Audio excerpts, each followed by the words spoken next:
Praise హల్లెలూయా స్తోత్రం. Praise హల్లెలూయా స్తోత్రం. Thank you Jesus. హల్లెలూయా స్తోత్రం స్తోత్రం. హల్లెలూయా ప్రైజ్ హల్లెలూయా స్తోత్రం స్తోత్రం. ప్రైజ్ హల్లెలూయా స్తోత్రం.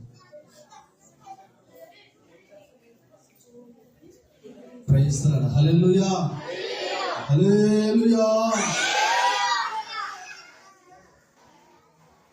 దేవుని పరిశుద్ధ నామానికి మహిమ కలుగును గాక.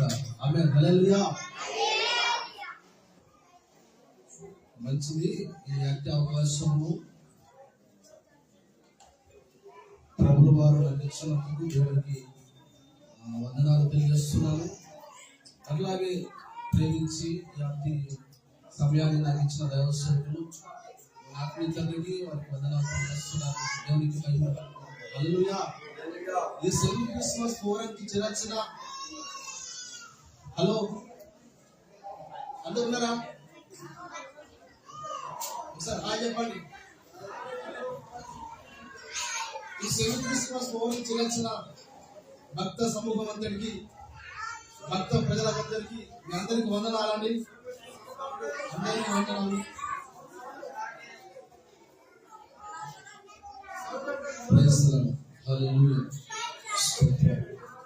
మంచిది. దేవుని మాటలు విందాం, దేవుని వాక్యాన్ని ధ్యానించేద్దాం. నాకు కొద్ది సమయం మాత్రమే ఉన్నది. నా మాటలను త్వరగా నేను ముగిస్తాను.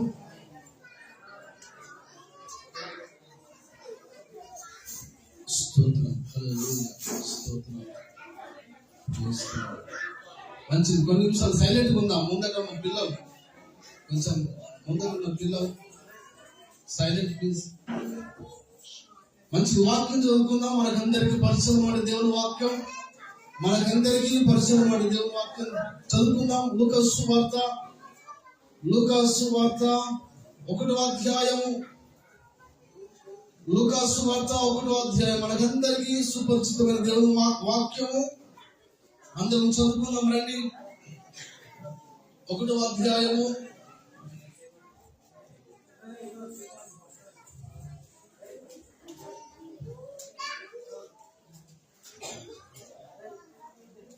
లూకాసు వార్త 26-27 వాక్యం చదువుకుందాం.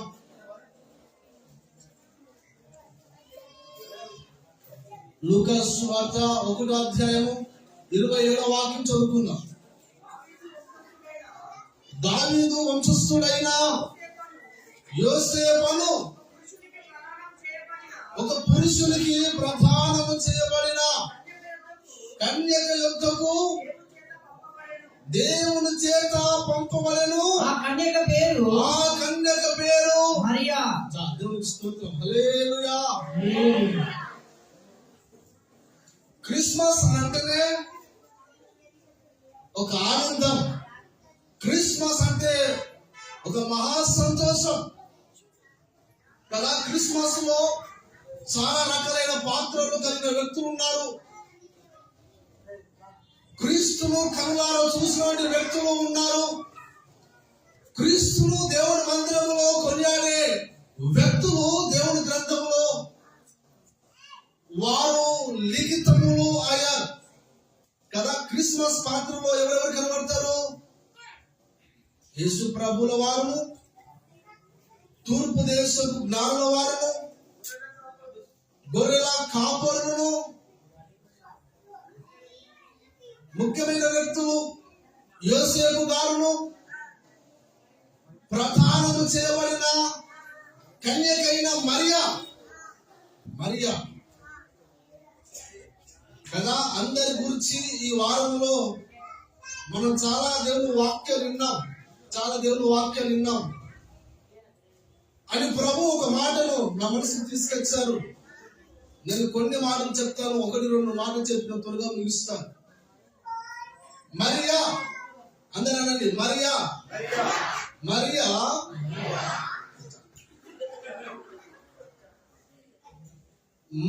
అంటే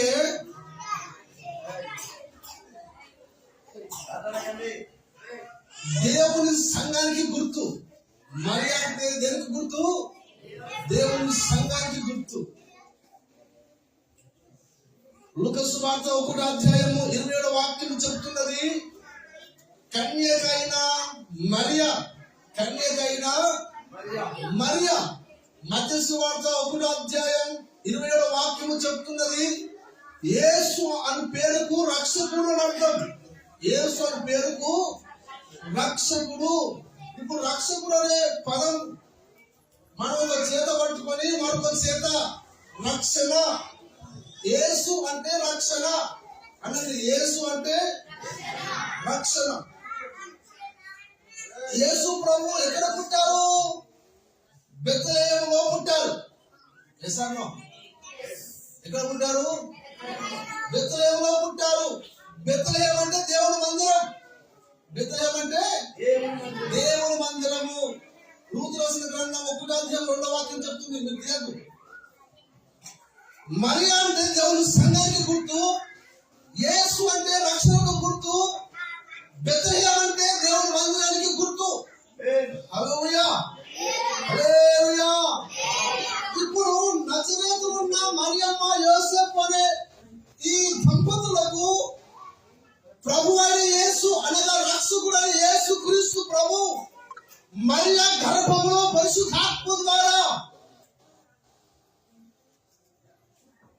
యేసు ప్రభువు వారు మరియమ్మను ఏర్పాటు చేసుకొని ఆమె గర్భంలోనికి పరిశుద్ధాత్మ ద్వారా ప్రభువుల వారు వచ్చారు. దేవునికి స్తోత్రం. హల్లెలూయా, హల్లెలూయా. ఇప్పుడు మరియమ్మ నజరేతు నుండి బెత్లెహేముకు వెళ్ళాలి. ఎక్కడికి వెళ్ళాలి? నజరేతు నుండి బెత్లెహేముకు వెళ్ళాలి. బెత్లెహేము అంటే అర్థం ఏంది? మందిరం. మరియమ్మ అంటే అర్థం ఏంది? దేవుని సంఘానికి గుర్తు. హల్లెలూయా, హల్లెలూయా. ఇప్పుడు యేసు ప్రభువు వారు ఎక్కడున్నారు? మరియమ్మ గర్భంలో ఉన్నారు. ఎక్కడున్నారు? మరియమ్మ గర్భం. దేవుని సంఘం, దేవుని సంఘం, దేవుని సంఘంలో ప్రభువు వారు ఉన్నారు. హల్లెలూయా. ఇప్పుడు నజరేతు నుండి గర్భవతిగా ఉన్న మరియమ్మ బెత్లెహేము దాకా వెళ్ళి బెత్లెహేములో దేవుడు వాగ్దానం ప్రకారం భక్త దైవ ప్రవక్తలు ప్రవచించిన మాట ప్రకారం ఆమె దేవుని మందిరములో రక్షకుడైన యేసు క్రీస్తుల వారిని అప్పగించాలి. దేవునికి స్తోత్రం. హల్లెలూయా, హల్లెలూయా. ఈ మాటలు ఇలా ఉంటే ఒక మాట చదవండి. లూకా సువార్త 1:42. లూకా సువార్త 1:42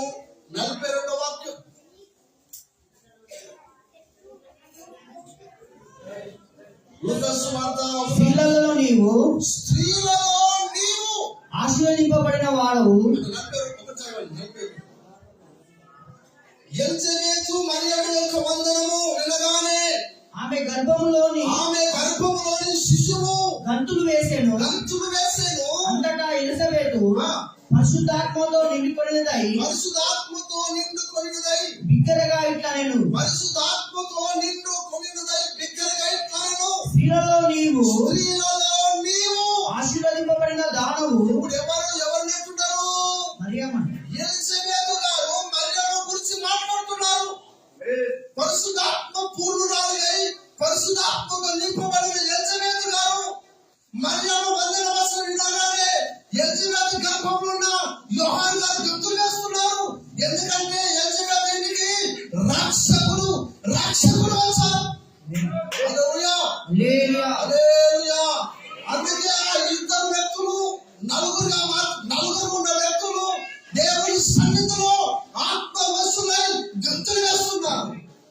అదే మాటలో ఎలిజబెతు గారు మరియమ్మ గురించి మాట్లాడుతున్నారు. అమ్మా మరియమ్మ, స్త్రీలలో నీవు ఆశీర్వదింపబడిన దానవు. హల్లెలూయా, హల్లెలూయా. స్త్రీలందరిలో నీవు ఆశీర్వదించబడిన దానవు. ఒక ఆత్మీయురాలు మరొక ఆత్మీయురాలతో మాట్లాడుతున్న మాటలు కదా. ఒకరికొకరు వారిని బట్టి దేవుని గణపరుస్తున్నారు, వారిని బట్టి దేవుని సన్నిధిలో ఆనందిస్తున్నారు. ఇప్పుడు మర్యం అంటుంది, చదవండి 46వ వాక్యం. అప్పుడు మరియా ఇట్లా నేను 49 సర్వశక్తుడు నాకు గొప్ప కార్యములు చేసేను, సర్వశక్తిమంతుడు నాకు గొప్ప కార్యములు చేశాను గనుక ఇది మొదలుకొని అన్ని తరముల వారును నన్ను ధన్యురాలని అందురు. ఇప్పుడు మరియం అంటుంది, ఎలిజబెత్ గారు చెప్తున్నది అన్ని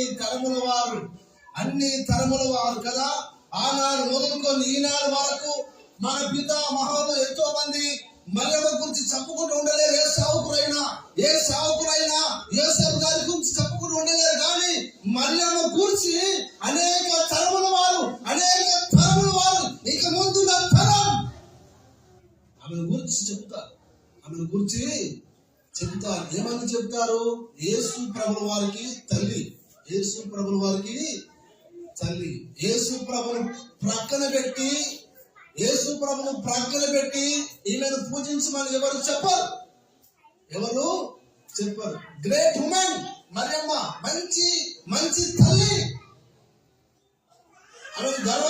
ఆమెను గౌరవించాలి, అభినందించాలి, ప్రేమించాలి అని యేసు ప్రభుల వారిని మాత్రమే ఏం చేయాలి? పూజించి ఆరాధించాలి.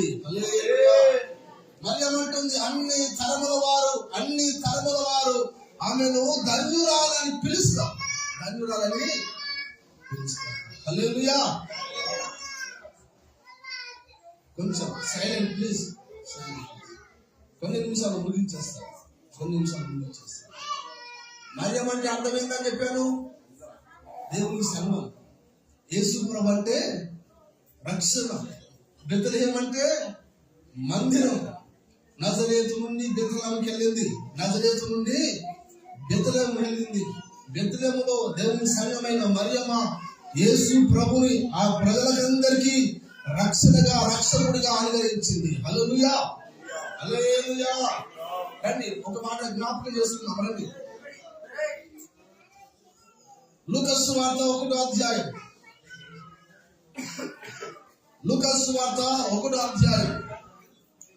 27వ వాక్యం. దావీదు వంశస్థుడైన యోసేపు అనొక పురుషునికి ప్రదానము చేయబడిన కన్యక యొద్దకు దేవుని చేత పంపబడెను. ఆ కన్యక పేరు దేవుని చేత పంపబడెను. ఆ కన్యక పేరు మరియా. దేవుని దూత మరియమ్మ దగ్గరికి వచ్చింది. దేవుని దూత మరియమ్మ దగ్గరికి దేవుని ద్వారా వర్తమానం తీసుకుని వచ్చింది. చాలా మంది ఉన్నారు అని దేవుడు మరియమ్మను ఏర్పాటు చేసుకున్నాడు.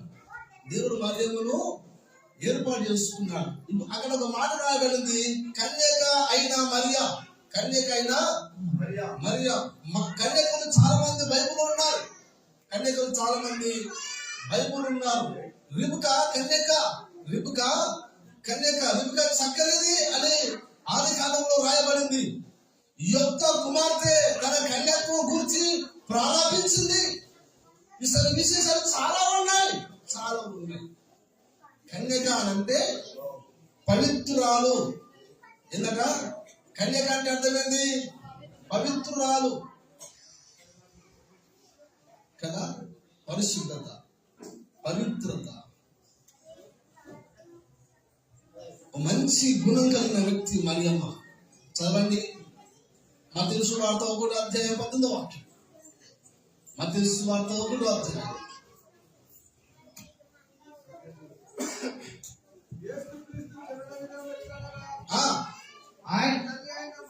యేసుక్రీస్తు జనన విధానం ఎట్లనగా ఆయన తల్లి అయిన మరియా యోసేపునకు ప్రదానము చేయబడిన తర్వాత వారు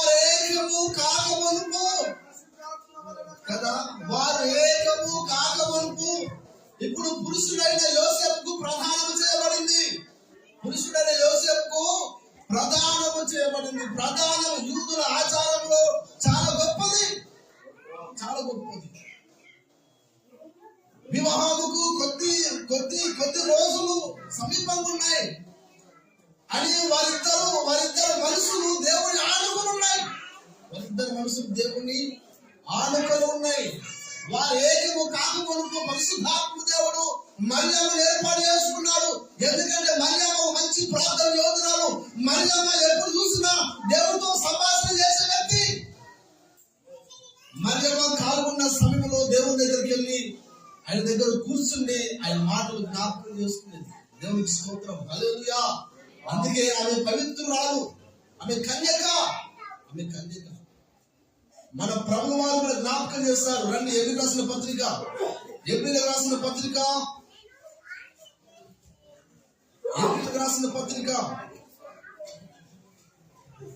7వ అధ్యాయం 26వ వాక్యం.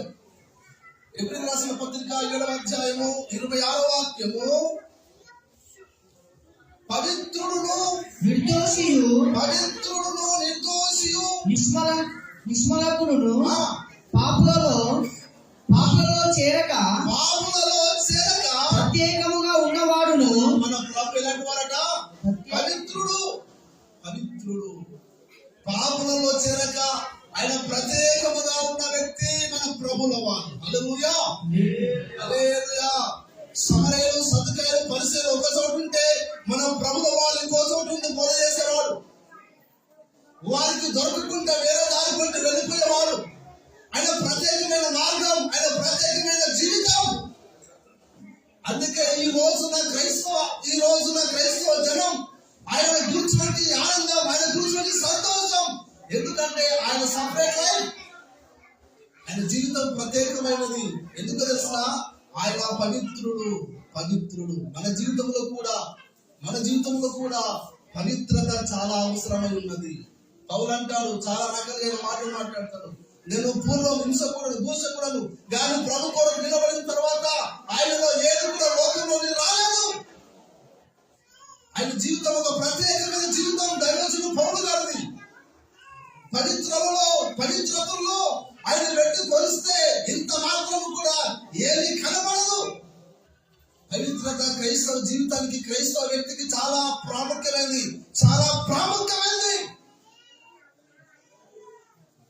దేవుని పరిశుద్ధ నామానికి మహిమ కలుగును గాక. హల్లెలూయా.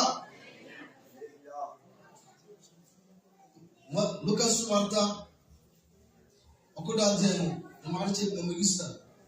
లూకా సువార్త 1వ అధ్యాయం.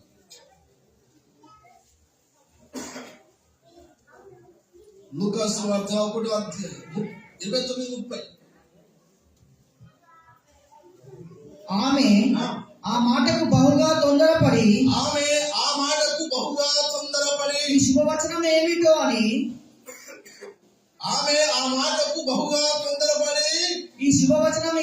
అని ఆలోచించుకొనుచుండగా దూత మరియా భయపడకుము, దేవుని వలన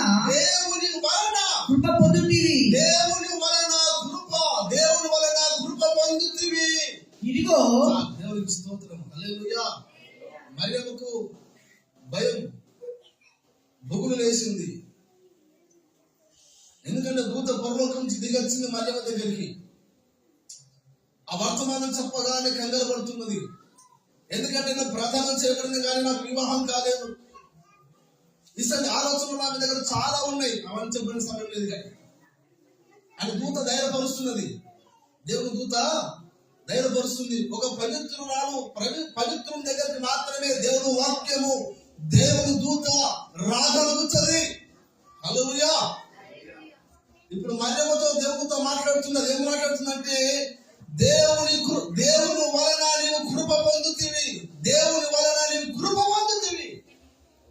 హల్లెలూయా. మనందరం దైవ కృప పొందుతుంది కాక. హల్లెలూయా. అలా కృప పొందాలంటే అట్టినే రాదు కదా. కృప పొందాలంటే అట్టినే రాదు. అన్నం ఇంట్లో అట్టిగానే అవ్వదు. దానికోసం ఎంత చెయ్యాలి అదంతా. మరియమ్మ కృప పొందింది. ఎలాగో కృప పొందింది 49 వాక్యం చదవాలి. అందులోని 49 వాక్యం. సర్వశక్తిమంతుడు ఆ, నాకు గొప్ప కార్యము చేసెను సర్వశక్తిమంతుడు నాకు గొప్ప కార్యము చేసెను కనుక అంటే నలిపేయడు అండి సార్, నలిపేయడు. ఆయన ఆయన తన దాసురాలి దీనస్థితిని ఆయన తన దాసురాలి దీన స్థితిని కటాక్షించెను కదా. మరియమ్మ కృప పొందడానికి కారణం దీనత్వం. హల్లెలూయా.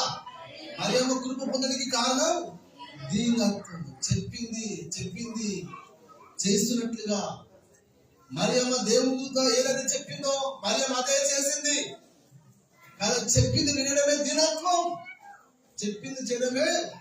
సౌలు రాజుగా ఉన్నప్పుడు మంచి పరిపాలన చేశాడు, బట్ కొన్ని మిస్టేక్ చేశాడు. దేవుని కృప సౌలు విడిచిపెట్టి వెళ్ళిపోయింది. తదంతరం జరిగిన వార్త మనకు తెలుసు. తర్వాత దేవుని దైవ కృప దావీదుకు దొరికింది. దేవుని కృప దావీదుకు దొరికింది. అది దావీదు సింహాసనానికి, దావీదు సంతతి అంతరికి స్థిరముగా నిలబడిపోయింది. హల్లెలూయా. దేవుని కృప దీనులకు మాత్రమే దొరుకుతుంది. దేవుని కృప ఎవరు దొరుకుతుందట? దీనులకు మాత్రమే. అందుకే దైవజనుడు పేతురు గారు అంటారు, అహంకారం ఎదిరించి దీనులకు కృపనిచ్చేవారు ఎవరట?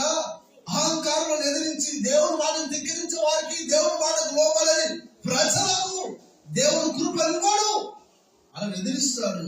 దీనత్వము కలిగిన మరియమ్మకు ఆ కృప దొరికింది. దేవునికి మహిమ కలుగును గాక. హల్లెలూయా. అట్టి కృప మనందరికీ, నాకు మీ అందరికీ ఆయన కృప లభించును గాక.